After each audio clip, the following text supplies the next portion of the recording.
अस्सलाम वालेकुम। आज हम स्टार्ट करने लगे हैं चैप्टर नंबर 2 की एक्सरसाइज। तो सबसे पहले MCQs. How many electrons can be accommodated at the most in the third shell of the elements. क्या पूछा गया कि जो थर्ड शेल है उसमें कितने इलेक्ट्रॉन्स आते हैं। हमें पता है कि फर्स्ट वाले शेल में 2 इलेक्ट्रॉन्स आते हैं, दूसरे वाले शेल में 8 इलेक्ट्रॉन आते हैं और तीसरे वाले में 18 इलेक्ट्रॉन आते हैं, जबकि चौथे वाले शेल में 32 इलेक्ट्रॉन्स आते हैं। तो इसमें हमें थर्ड शेल का पूछा गया, तो थर्ड शेल में 18 इलेक्ट्रॉन्स आते हैं, तो इसका राइट ऑप्शन है 18। What information was obtain from discharge tube experiment. Discharge tube experiment से हमें कौन सी इन्फॉर्मेशन हासिल होती है। तो हमने देखा था पिछले टॉपिक में, डिटेल्स आपको बताया था कि हमने इलेक्ट्रॉन्स और प्रोटॉन्स को डिस्कवर किया था। इलेक्ट्रॉन्स जिन पे नेगेटिव चार्ज होता है, प्रोटॉन्स जिन पे पॉजिटिव चार्ज होता है। इसका राइट ऑप्शन है C. Why have isotopes not been shown in periodic table.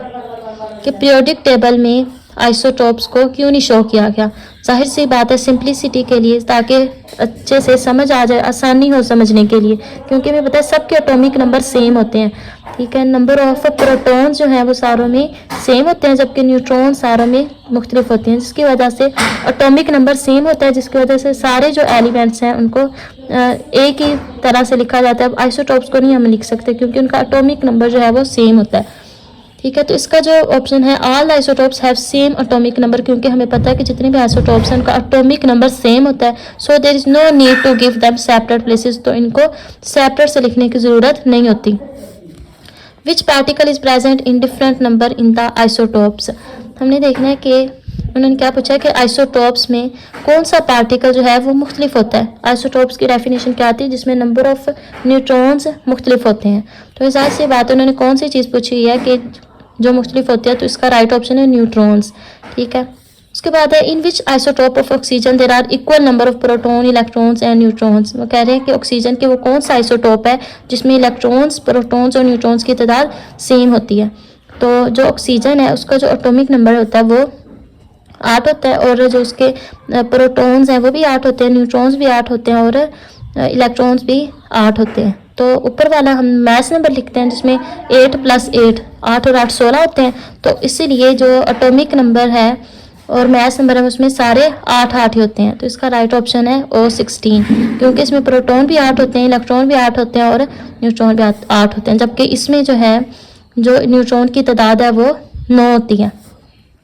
उसके बाद है what will be the relative atomic mass of nitrogen given the abundance of 2 isotopes.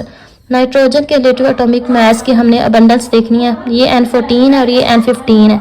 N14 की जो अबंडेंस है वो 99 है, जबकि N15 की जो अबंडेंस है वो 0.35 है। तो इसको सॉल्व करते हैं। तो ये देखें, N14 की जो अबंडेंस है वो 14 को हमने ज़रब दे देनी है 99 के साथ, जबकि 15 वाले अबंडेंस को हमने 0.35 के साथ। तो सिंपल इन तीनों को हमने लास्ट टॉपिक में हमने रिलेटिव एटॉमिक अबंडेंस पढ़ा था, उसमें हमने क्या किया था, फार्मूले के मुताबिक हमने 100 से डिवाइड कर देना है, और इन दोनों को जब मल्टीप्लाई करेंगे तो ये आएगा, इन दोनों को मल्टीप्लाई करेंगे तो ये आएगा, इन दोनों को प्लस करेंगे और डिवाइड कर देंगे तो हमारे पास ये जवाब आ जाएगा। तो हमारा राइट ऑप्शन 14 है। तो यहाँ पर हमने इसका राइट ऑप्शन है बी वाला। How is radio carbon dating useful for archaeologist. जो आर्चियोलॉजिस्ट हैं उनके लिए रेडियो कार्बन डेटिंग क्यों इस्तेमाल होती है। तो हमें पता है कि रेडियो कार्बन डेटिंग में हम एज का पता लगवाते हैं कि कोई भी चीज़ है उसकी डेड लाइन कब थी, मतलब कि वो कब मरी थी। ठीक है, कब से लेकर कब तक, एज का हम पता लगवाते हैं रेडियो कार्बन डेटिंग में। ठीक है, तो इसका राइट ऑप्शन है ए वाला। It helps determine the age of organic matter. किसी भी चीज़ का हम एज का पता लगवाते हैं कि कौन सी चीज़, जैसे डेड प्लांट होते हैं कि वो कब मरा था, उसके अंदर हमें C14 की मिकदार मिल जाती है। इसके बाद है what does keep the particles present in nucleus intact.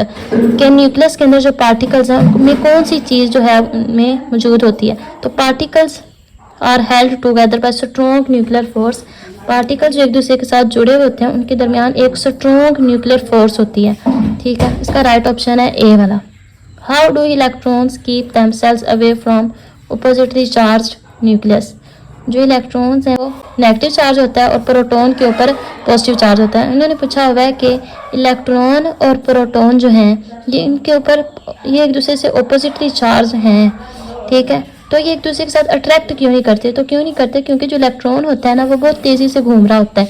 ठीक है, तेज़ी से घूमने की वजह से वो अट्रैक्ट नहीं होने देता अपने आप को, जिसकी वजह से जो है वो एक दूसरे से दूर रहते हैं। तो इसका राइट ऑप्शन है by revolving around the nucleus, क्योंकि इलेक्ट्रॉन न्यूक्लियस के बाहर घूम रहा होता है।